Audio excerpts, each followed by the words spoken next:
भगवान गोस्वामी तुलसीदास जी महाराज ने सबकी वंदना की और अंत में गोस्वामी जी ने संत समाज की वंदना करते हुए दुष्टों की भी वंदना की। जो दुष्ट लोग हैं उनकी भी वंदना की।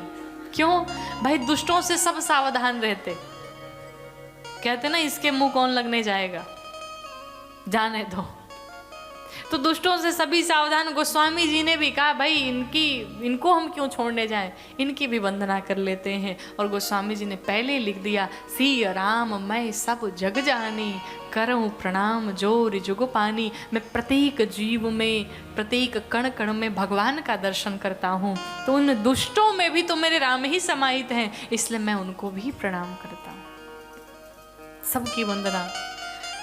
देखा जाए तो दामाद जानते हैं ना, बेटी का पति। दामाद जानते किसे कहते हैं?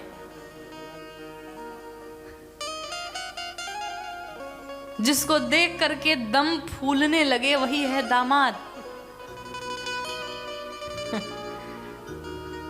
जिसको देख के दम फूलने लगे वही दामाद है। अच्छा, आप लोग को तो एक्सपीरियंस होगा बढ़िया। सच सच बताओ, जब सुनते हो कि दामाद जी घर पे आ रहे, टेंशन बढ़ती है कि नहीं?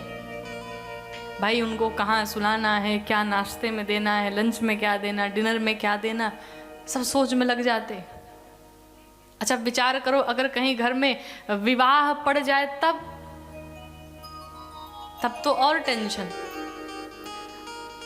भगवान की कृपा से अगर एक और उस बेटी की अगर बहन हो, छोटी बहन हो, अगर उसकी शादी में आना पड़े तब माता पिता को और टेंशन हो जाती कि दामाद जी आएंगे, कहेंगे हमारे समय में तो हमें इतना ही दहेज मिला और इनको इतना दिया जा रहा। अब पता चले दामाद जी कहीं नाराज होकर के चले न जाएं। सोचते हैं। तो हम लोग के यूपी में, उधर आप लोग की तरफ भी होता होगा शायद, पिता लोग बड़े परेशान कि भाई दामाद जी को खुश भी रखना है, क्योंकि बिटिया को तो वही खुश रखेंगे। और घर में विवाह पड़ा है तो कहीं ऐसा ना हो दामाद जी रुष्ट हो जाएं। तो हम लोग के वहाँ, हम लोग के बाबूजी लोग एक उपाय निकाले। क्या? घर में अगर विवाह पड़ जाए और दामाद जी को भी बुलाना हो, सबको बुलाना हो, तो दामाद जी जैसे घर पे आते, ससुर जी सामने जाते, दामाद जी का खूब बढ़िया स्वागत करते। महाराज आप आए, बड़ा अच्छा लगा।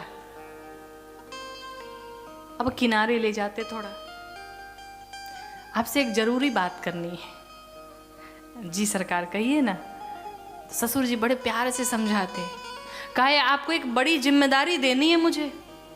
क्या? कहा ये जिम्मेदारी सबको नहीं दी जा सकती। कहा बताइए ना क्या जिम्मेदारी देनी है।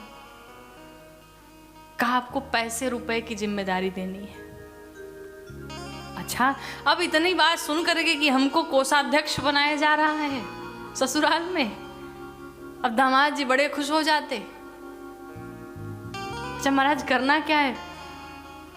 कहा निमंत्रण लिखना है आपको, जितने लोग आए। महाराज अब पैसे रुपए की बात है, किसको दे सकते हैं? अब आपसे ज्यादा विश्वसनीय कोई और नहीं हो सकता। दामाद जी भी बड़े प्रेम से मान जाते और शाम के 3 बजे से बैठ करके निमंत्रण लिखना शुरू करते। रात के 2 बजे तक बैठ करके निमंत्रण ही लिखते रहते। बचा जो समय पैसे काउंट करने में लग जाते, इसी में पूरा विवाह भी हो जाता है। दामाद जी भी थक हार के जाके सो जाते हैं। अब कौन देखने जाए क्या मिला क्या नहीं मिला। इतने में दामाद जी भी प्रसन्न, बिटिया भी प्रसन्न, विवाह भी संपन्न। तो ऐसे लोगों के लिए हर उपाय निकाला गया। गोस्वामी जी ने भी दुष्टों की वंदना की, अंत में भगवान के नाम की वंदना की। कहते हैं भगवान राम के नाम से बड़ा भगवान का नाम है, भगवान राम से बड़ा राम का नाम। गोस्वामी जी भी लिखते हैं कि कहो कहाँ लगी नाम बड़ाई, और राम न सकहीं नाम गुण गाई। भगवान से बड़ा भगवान का नाम है। भगवान राम स्वयं अपने नाम की महिमा नहीं जानते। आपको एक जगह की सच्ची घटना सुनाऊं। एक व्यक्ति था, एक दिन उसके घर पे संत भगवान आए। संत भगवान ने कहा कि भाई तुम्हारे घर इतनी संपत्ति है, धन है, परिवार है, बच्चे हैं, सब भरा पूरा परिवार है तुम्हारा, लेकिन तुम भगवान का भजन नहीं करते हो। ये गलत बात है। व्यापारी चुकी था, उसने कहा महाराज भजन मरने का तो टाइम ही नहीं है, भजन कहाँ से करें। संत भगवान ने कहा बेटा मरने का टाइम भले ना हो, लेकिन वो मजबूरी है, मरना ही पड़ेगा।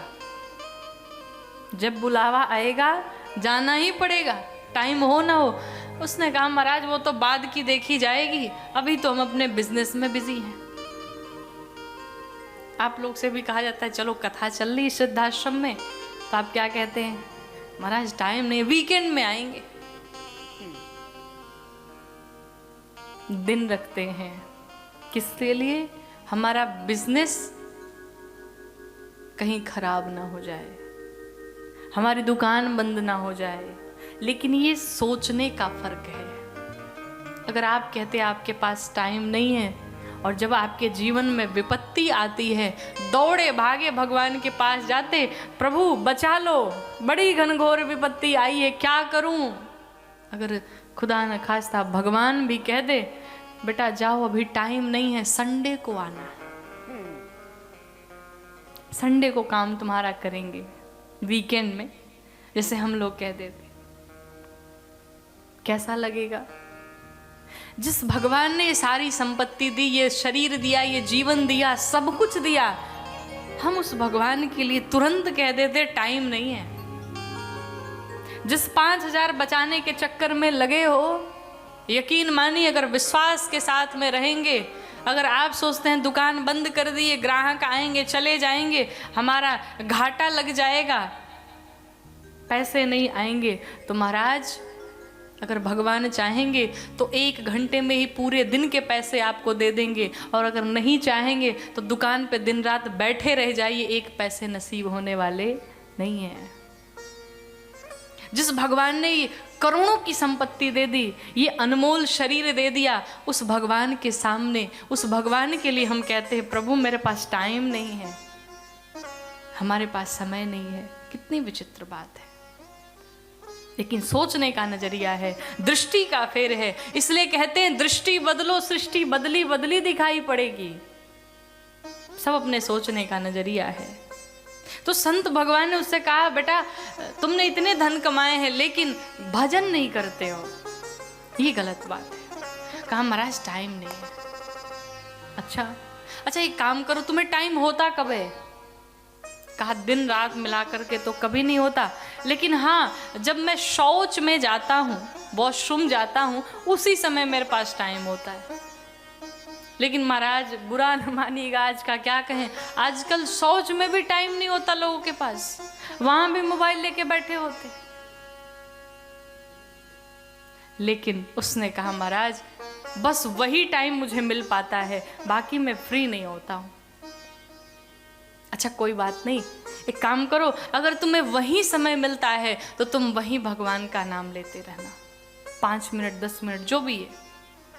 अब इसने संत भगवान के कहे अनुसार शौच में जब ये बैठता तभी जाकर के भगवान का नाम राम राम राम राम जो भी था लेता रहता। लेकिन ध्यान रखिएगा, आप ऐसा कार्य बिल्कुल न करिएगा। शौच में भगवान का नाम कभी नहीं लेना चाहिए, ये उत्तम नहीं है। वो तो संत भगवान ने उसके लिए एक उपाय बताया कि चलो तुम कभी नहीं कर सकते तो वहीं कर लो, तुम्हारा कल्याण हो जाएगा। उसने क्या किया, जब वो शौच में बैठता राम राम राम राम राम राम किए रहता। अब एक दिन राम राम कर रहा था, अचानक हनुमान जी की दृष्टि पड़ी, अरे शौच में बैठ के मेरे प्रभु का नाम लेता है, अभी बताता हूं तुझे। हनुमान जी आए, एक पांव उठाया, दिया एक लात, मार दिया उसे। हनुमान जी पहुंचे भगवान नारायण के पास। तो उनके पांव में, हाथ में तेल मालिश कर रहे थे, उनकी सेवा कर रहे थे। तो अचानक से जब पीठ में तेल लगाना शुरू किया, भगवान कराहने लगे, ओह बहुत कष्ट हो रहा है, बड़ा दर्द हो रहा है। हनुमान जी ने कहा, प्रभु आपको चोट लगी क्या कहीं? कहा बहुत जोर की लगी। कहा प्रभु आपको किसने मार दिया, किसने चोट पहुंचाई? भगवान ने कहा, अब ये ना पूछो चोट किसने पहुंचाई, महाराज बता दो किसने पहुंचाई, किसकी इतनी हिम्मत हुई? कहा बोल तो दिया, ये ना पूछो किसने पहुंचाई। कहा नहीं महाराज बता तो दो। कहा हनुमान, जब मैं राम बन करके गया था उस समय लंकाधिपति रावण को तुमने जब अपने बाएं हाथ से एक मुक्का दिया, एक मुष्टिका मारी, तो चक्कर आने लगा। फिर महाराज आप कहना क्या चाहते हैं? कहा शौच में बैठ करके जो भक्त मेरा नाम रट रहा था, और जब तुम उसे लात से मारने गए, मैंने सोचा जब रावण नहीं बचा तुम्हारे घूसे से, तुम्हारे मुक्के से, तुम्हारी मुष्टिका से, उस प्रहार से जब उसे चक्कर आने लगा, तो ये तो कलियुगी जीव है, साधारण सा जीव है, अगर तुम्हारे एक लात पड़ जाते, एक पांव पड़ जाते, तो वो तो बेचारा उसका राम नाम सत्य हो जाता, इसलिए मुझे बीच में जाना पड़ा, और तुम्हारे जो पांव का प्रहार था वो मुझे खाना पड़ा। हनुमान जी ने कहा, प्रभु आपने ऐसा किया क्यों, वो तो गलत कर रहा था। भगवान ने कहा, हनुमान वो एक संत के कहे अनुसार मेरा नाम रट रहा था, और मैं ही स्वयं कहता हूँ कि जो मेरा नाम लेता है उसकी रक्षा मैं स्वयं करता हूँ। तो हनुमान बताओ, अगर मैं उसकी रक्षा नहीं करता, अगर वो मर जाता, तो फिर दुनिया ये कहती कि भगवान मिथ्या ही बोलते, भगवान झूठ ही बोलते हैं, भगवान कोई रक्षा नहीं करते। इसलिए मुझे जाना पड़ा। हनुमान जी ने कहा, प्रभु मैं आज के बाद से संकल्प लेता हूँ कि जो भी भक्त भाव से, बिना भाव से, चाहे जैसे भी आपका नाम पुकारेंगे, मैं उसकी रक्षा स्वयं करूंगा। बोलिए श्री हनुमान जी महाराज की।